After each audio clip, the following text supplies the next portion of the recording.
Meeting of the minds. Got something great for you once again this week. Now I've got something that's a little uncommon. Now I'm just going to tell you a little bit. There's going to be a couple of stories this week, so hopefully enjoy.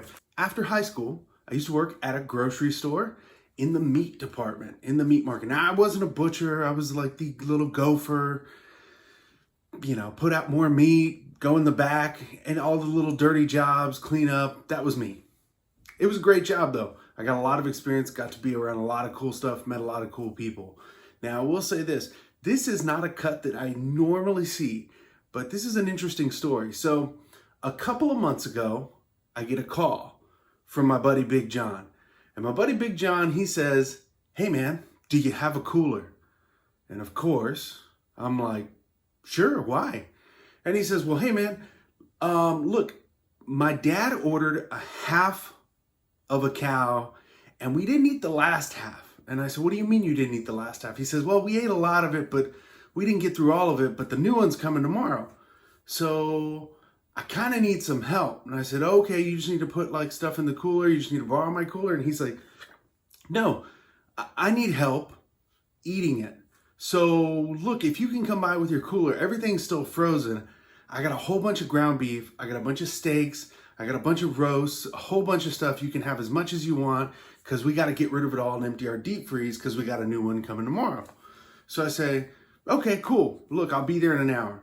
So go home, run home real quick, get my cooler, head on over to Big John's house. I get there and unbeknownst to me, Big John's got like a whole mess of brothers and sisters. I didn't even realize this, but Big John's like, and I got a big Yeti, and Big John's like, "Hey man, so is that all you brought?" And I'm like, "Hey man, what do you mean?" And he's like, "You're gonna need a bigger cooler." That's right, folks. I think we're gonna need a bigger cooler. The greatest thing you want to hear if you're into, barbecue. So fill up my cooler, brought another little cooler bag as well, like my Yeti hopper, filled that up. I must have gotten like 16 pounds of ground beef. There was roast. I have a beef heart waiting for a future video. If anybody has suggestions on what I should do with that, put them down in the comments. And ultimately, we've cooked through almost everything. We've just got a little bit left. So thank you, Big John, for that. And today I'm going to show you how I did what's called a Bolar Roast. Now you might also hear it referred to as a shoulder clod. A shoulder clod is a huge, big piece of meat. And then it's kind of made a really thick steak from it, into a roast, if you will.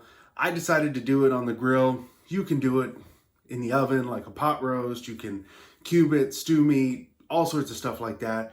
This is just my way that I did it. I hope you enjoy. And at the end of this, I've also got a review of Holy Cow, Meat Church Holy Cow barbecue rub. Stay tuned, guys. All right, guys, that is a Bolar Roast. That's what this looks like. This was frozen, not freezer burned, hopefully. Didn't taste freezer burned. Actually gonna be, now this, in case you're wondering, the Bolar Roast comes from the shoulder, so imagine that shoulder of that beef. That's what we're talking about. It's a big piece. This one has bone in. Sometimes you see it without the bone. We're going to be using our Holy Cow Barbecue Meat Church.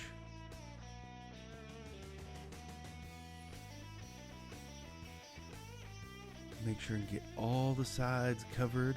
Now some people, they like to be a little sparing with the rub. I like to get in there because, the one thing I would hate is to not put enough and then not be able to taste it and really be disappointed. I think, truthfully, if you're going to figure, if you had to think about it and say, well, do I have too little or too much? I'd rather have too much.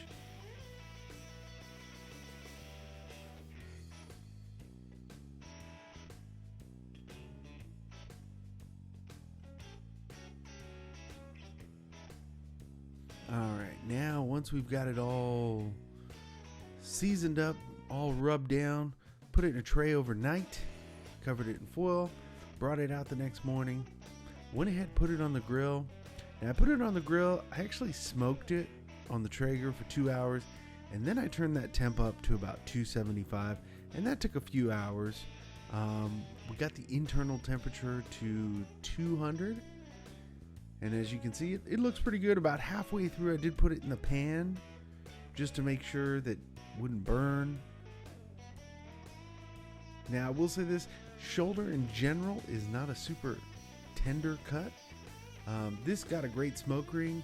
It was a little bit dry. I think I would maybe marinate it next time to kind of get a little bit more flavor into it, a little bit more tenderness into it, or maybe take it off a little bit earlier. Look at that smoke ring. If you've ever tried Bolar Roast and you have a better solution, please tell me in the comments. I want to know.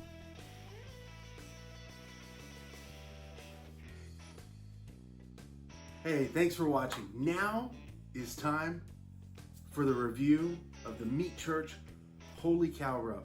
Now, I love telling stories, so this is just the way it's gonna happen. There's a local store in my area that you would never believe sells awesome barbecue products. Why? Because they sell hot tubs of all things. Hot tubs. I don't know how else to say this. I just happened to go in there one day. I wasn't looking for a hot tub. They also sell patio furniture. Oddly enough, you know, patio furniture, hot tubs, barbecue rub. What can I say? They sell grills and stuff too, but it's not on the sign, so I didn't expect that. But we wound up in there, and I'm looking around, and they have a huge amount of awesome rubs, sauces, anything that you can want barbecue-wise, they've got it. It's a great place. Decided I wanted to do this Bolar Roast, and I wanted to try something a little different, so I went with the Holy Cow Meat Church Barbecue Rub, and I wasn't disappointed. I actually think that I want to try this on a few more things. Overall, like if I had to give it a score, I would probably give it a 7 out of 10. Now that's personal preference. Some people enjoy their rub to have more salt, more garlic, more pepper, more paprika. They like it to be spicy. They want it to be honey. For me, I thought that this was pretty good. My only thing is that, oddly enough, the meat came out a little peppery like when it came off the grill, and we let it sit, and then I cut into it. It was a little bit peppery, and then the next day is really when it kind of calmed down. I put it in the fridge, and I was eating it for, you know, leftover dinners. I made a sandwich, and some of the flavor of the rub kind of calmed down, and I got a lot more of the barbecue taste, a lot more of the smoke flavor, and a little bit less of this. So I'm not sure why that happened, but I definitely want to try it again. Maybe on something like beef ribs or possibly a brisket. Now usually, just so you know, I usually am a fan of like Rudy's rub for brisket, but I'm willing to try a bunch of different things. And I'll say this is good rub. It's definitely good. I just want to try it on a few more things first. I'd love to try this actually on some vegetables. I feel like putting this on maybe like broccoli, asparagus, cauliflower would give it a little bit of kick.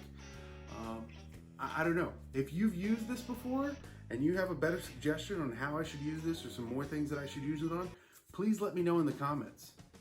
All right, guys. So like I say, I'm going to give this about a 7 out of 10 for the Meat Church Holy Cow Barbecue Rub. Tell me in the comments, what do you think? All right, guys. Thanks for watching. Please like, share, subscribe, the whole deal. Look forward to bringing you another video next week. Thanks.